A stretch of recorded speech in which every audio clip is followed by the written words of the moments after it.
Idea یہ ہے، رم گویا ہوئی۔ اب بول بھی دو۔ طیب تجسس سے بولا۔ آئیڈیا یہ ہے کہ رم نے اور تجسس پھیلایا۔ کیا مسئلہ ہے؟ اب بتا بھی دو، کیوں فالتو ٹائم ضائع کر رہی ہو؟ طیب چڑا۔ میں ٹائم ضائع کر رہی ہوں؟ ٹھیک ہے، جاؤ، نہیں بتاتی، جاؤ۔ تمہیں تب مزہ آئے گا جب تمہاری شادی مجھ سے ہو جائے گی، اور تمہیں تو پتہ ہے دادا جان جو ایک بار فیصلہ کر لے وہ پتھر پہ لکیر ہوتا ہے۔ جاؤ، اب نہیں بتاتی۔ وہ یہ کہتے ہی چھلانگیں لگاتی چھت سے 9 2 11 ہو گئی۔ بدتمیز نام لیتی ہو میرا؟ سنو، تم مجھے آپ کیوں نہیں کہتی؟ طیب آفس جانے کے لیے تیار ہو رہا تھا جب اسے وہ دشمن حیات آئینے میں اترتی نظر آئی۔ طیب، آج تم آفس نہیں جاؤ گے؟ حکم صادر کیا گیا۔ کیوں؟ حیرانی اور پریشانی سے پوچھا گیا۔ کیونکہ آج تم مجھے شاپنگ پر لے جا رہے ہو۔ ایک اور حکم۔ رم، ابھی کچھ دن پہلے تو گئے تھے، مظلومیت سے کہا گیا۔ تو میری مرضی، بلکہ اب تو تم مجھے لنچ بھی باہر ہی کرواؤ گے۔ تمہاری بحث کرنے کی سزا گردن اکڑا کے ایک اور حکم دیا گیا۔ رم، کچھ تو رحم کرو، ایک اور صدا لگائی گئی۔ ٹھیک ہے، اب ڈنر بھی ہم باہر ہی کریں گے۔ یہ کہتے ہی وہ واک آؤٹ کر گئی۔ رم، طیب کیا ہوا؟ کیوں رم کو اس طرح یاد کر رہے ہو؟ رحمہ نے طیب کو ہلایا، جس کے باعث اپنی سوچوں سے باہر آیا۔ ہاں، اللہ نہ کرے جو میں اس بلا کو یاد کروں۔ وہ کانوں کو ہاتھ لگاتا اپنے کمرے کی جانب چل دیا، اور پیچھے رحمہ صرف یہ سوچ کر مسکرا دی کہ شاید ان دونوں کے درمیان جڑے گئے رشتے کو لے کر ایسا ہو رہا ہے۔ گلو گلزار پہ بھی ہے پابندی تیرے دیدار کی، کہ انہیں بھی طلب ہے اجازت میرے اقرار کی۔ طیب آج رم کے کالج سے اسے لینے آیا تھا، کیونکہ آج ٹرانسپورٹ اسٹرائک تھی، تو سعدیہ نے اسے رم کو لینے بھیج دیا تھا۔ وہ گاڑی میں تھا جب گیٹ کے برابر کھڑی رم پر اس کی نظر پڑی۔ وہ تیزی سے کار پارک کرتا اس کی جانب آیا کہ اس کی طرف کسی کی پشت تھی، جانی پہچانی سی۔ قریب آیا تو آواز پر موسیٰ کا گمان ہوا۔ ایک ہی جست میں رم کا ہاتھ پکڑتے موسیٰ کو کھا جانے والی نظروں سے دیکھا اور اپنی گاڑی کی طرف بڑھ گیا۔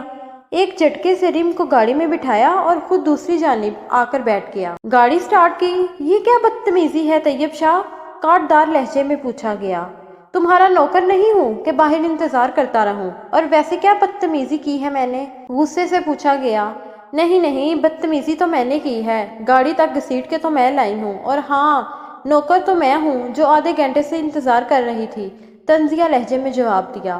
پھر باقی کا راستہ خاموشی سے کٹا۔ کیوں نہیں برداشت مجھے وہ ہوا بھی جو چھو کر گزرے تجھے؟ رم کو گھر چھوڑنے کے بعد وہ آفس آ گیا تھا، پر کسی بھی کام میں دل نہیں لگ رہا تھا۔ دھیان بٹک کر رم اور موسیٰ کی طرف جا رہا تھا۔ کیا مسئلہ ہے میرے ساتھ؟ کیوں مجھے برداشت نہیں؟ موسیٰ اچھا لڑکا ہے، پڑھا لکھا ہے، جاب اچھی ہے، گڈ لکنگ ہے، پھر کیا ہے؟ اچھا ہے میرے لیے تو۔ اگر موسیٰ رم کو پسند کرتا ہے تو میری تو جان چھوٹے گی اس آفت کی پڑیا سے۔ وہ خود کلام تھا، پر نہ جانے کیوں آخری بات سوچتے ہوئے اس کے دل میں ایک ہی ٹھیس اٹھتی تھی۔ گھڑی پر نظر ڈالی تو 7:45 کا پتہ چلا۔ کار کیز اور موبائل اٹھا کر پارکنگ کی طرف بڑھ گیا۔ گاڑی میں بیٹھا اور گھر کی راہ لی۔ اتنی دیر میں موڈ بھی اچھا ہو گیا تھا۔ افق پر جیسے چاند کی مانند ایک تارا میرے مقدر کا اترا ہے میرے آنگن میں۔ گھر پہنچا تو وہ لان میں ہی موجود تھی، اسکن کلر کی کرتی اور پنک ٹراؤزر پہنے، سیاہ گھنگرالے بال جو کندھوں سے نیچے آتے تھے، پنک نیٹ کا دوپٹہ جو آدھا سر پر اور آدھا کندھوں پر تھا، سرمئی آنکھیں کتاب پر مرکوز کیے۔ وہ گرد و نواح سے بیگانہ تھی جب وہ خلاف توقع اس کی طرف آیا، جو اپنا فل اگنور موڈ آن کر کے بیٹھی تھی۔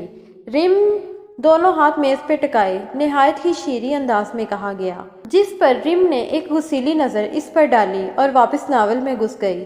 یہ لو، طیب نے رشوت دی، جس کا خاطر ہوا اثر بھی ہوا۔ صرف ایک؟ کنجوس، دو تو دو۔ چاکلیٹ کو اپنی طرف کھسکاتی منہ بسور کر کہا گیا۔ پھر آئیڈیا بتاؤ گی؟ معصومیت سے پوچھا گیا۔ ہاں، جٹ جواب آیا۔ لو، ایک اور نکال کر دی گئی۔ اب بتاؤ، پیار بھرے لہجے میں کہا گیا۔ تو آئیڈیا یہ ہے کہ ہماری شادی 2 ہفتے بعد ہے، تو تم سونی سے اسی جمعے نکاح یا کورٹ میرج کر لو، اس سے تم مجھ سے بچ جاؤ گی۔ بڑے پرسکون انداز میں آئیڈیا بتاتی وہ چاکلیٹ پر ٹوٹی ہوئی تھی۔ ہاں یہ ٹھیک ہے، اس سے دادا جان زبردستی بھی نہیں کر سکتے۔ واہ کیا آئیڈیا دیا ہے ریم۔ طیب کی تو مانو باچھیں ہی کھل اٹھی اور وہ چھلانگے مارتا اندر کی طرف بڑھ گیا۔ بندر! اور ریم پیچھے صرف اتنا ہی کہہ سکی۔ آج جمعے کی نماز کے بعد طیب اور سونی میری رجسٹرار کے آفس میں موجود تھے۔